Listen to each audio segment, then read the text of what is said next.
These are the main focus of the English Bulletin tonight. Federal government respects Sarawak's decision to postpone registrations of PADU. Clarifications on PADU security implementations necessary for Sarawak. MRC Sarawak to continue its cooperations with the Sarawak government. Sepau Bridge expected to be complete by August 2025. Asajaya Underground Cable Project to be completed by June 2024.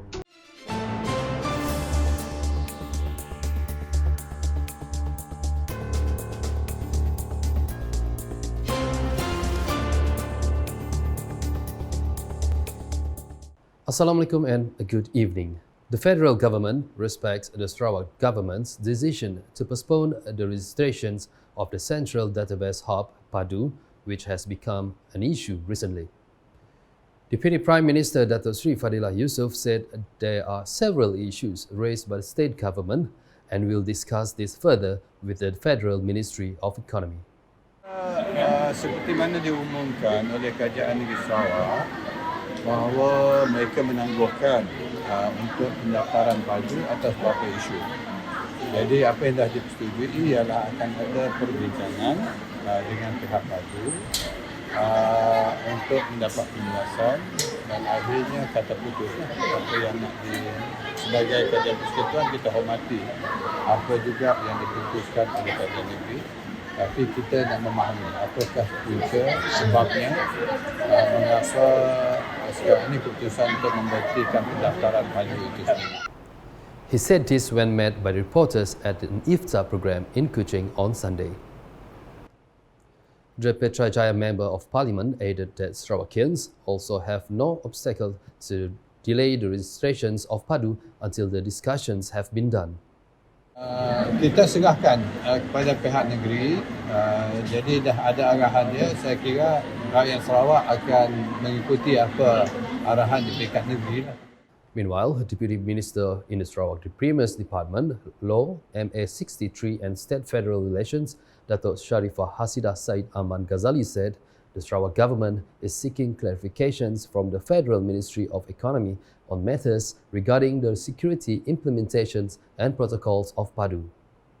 She said this is necessary in order to full support to be given towards the implementations of PADU, as the state government also needs to protect the interests of Sarawakians. According to her, concerns were raised on cases regarding data breaches, leaks and scams which are rampant nowadays. Dato Sharifah Hasidah also stressed that a consolidation of personal data of all Malaysians in one central database will have to be equipped with the highest level of security and data protections. Moreover, to determine the targeted subsidies, she stressed that information on economic and financial standing are important, but not to the extent of disclosing or exposing personal and private profiles, which are not necessary in determining the eligibility of the targeted recipients. She said this in a statement released on Monday. She further explained that the Sarawak government in principle supports the intention of its federal counterpart to ensure that government resources to aid Malaysians are channeled effectively. However, Dato Sharifah Hasidah raised cautions on its implementation so as not to deprive eligible Malaysians from receiving the targeted subsidies by only looking into the individual's financial positions and economic well-being. The Malaysian Red Crescent Society MRC Sarawak chapter will always cooperate with the state's government in helping those in need. Sarawak Deputy Premier Dato Amar Professor Dr. Sim Kui Hian said this was evident during the outbreak of the COVID-19 pandemic and the Malaysian's Movement Control Order from 2020 to 2021. People forget, and Sarawak, because Sarawak is the first British Red Cross, and we started even before Malaysian Red Cross, So I mean, we have to remind people that Sarawak, don't look at us ulu jungle, but we actually do a lot of good work. We started even before you. They said that they tend to forget. So. Of course, the Malaysian Red Crescent Sarawak started in December 1947, and it's truly like what you said, Dini Aman, Dini Bahaya, you're always around. You're always volunteers around. He said this during the agreement signing ceremony between MRC Sarawak and Tian Li Marketing Sdn Bhd in Kuching on Sunday.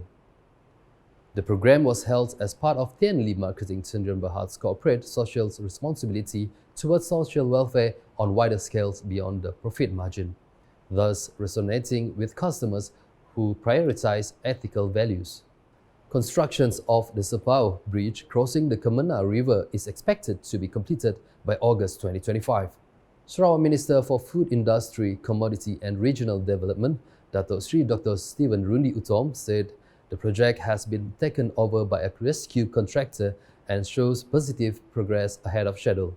Walaupun demikian, dengan peruntukan yang telah pun diluluskan, kita berharap dalam 2025 kita dapat memulakan semua projek ini dan juga mengharapkan dalam penghujung tahun 2025 dan 2026 kita akan melihat bahawa projek ini akan dapat diselesaikan.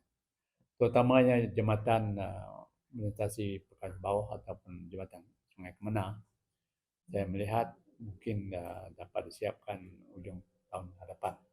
Yang kontraktor lah pun berjanji mungkin seawal Julai ataupun Ogos. He said this in a press conference held in conjunction with a briefing on project's implementation status in the Sapau district recently. The Kemena Assemblyman added that other projects in his constituency and surrounding areas will also continue to be implemented after experiencing delays due to the COVID-19 outbreak. According to him, the Sarawak government aims to develop rural areas in Bintulu, thus enabling the Bintulu Development Authority to assist in building main infrastructures such as roads, water supply systems and telecommunications.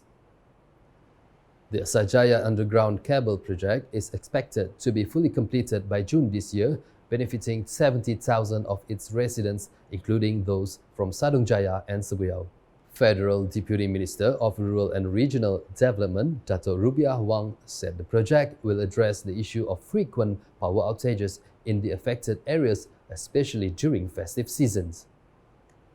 As the celebrations of Hari Raya this year will be held earlier than the project completion dates, Dato Rubiah has also requested Sarawak Energy Berhad to boost the electricity supply capacity during this festive season. This, she said, is crucial as she has previously received reports from local residents of power outages that often occurred during festive seasons. The Kota Samarahan Member of Parliament said this in a press conference after officiating the Pautan Kasih Parliament Kota Samarahan Zone Asajaya program held on Saturday. And that's the English edition with me, Sharill Malik. More news can be found in our official portal ukas.sarawak.gov.my and social media platforms including Facebook and YouTube. A montage of the agreement signing ceremony between MRC Sarawak Chapter and Tian Li Marketing Sdn Bhd held in Kuching on Sunday ends the English bulletins tonight. #Saluran Informasi Rakyat. Have a good night.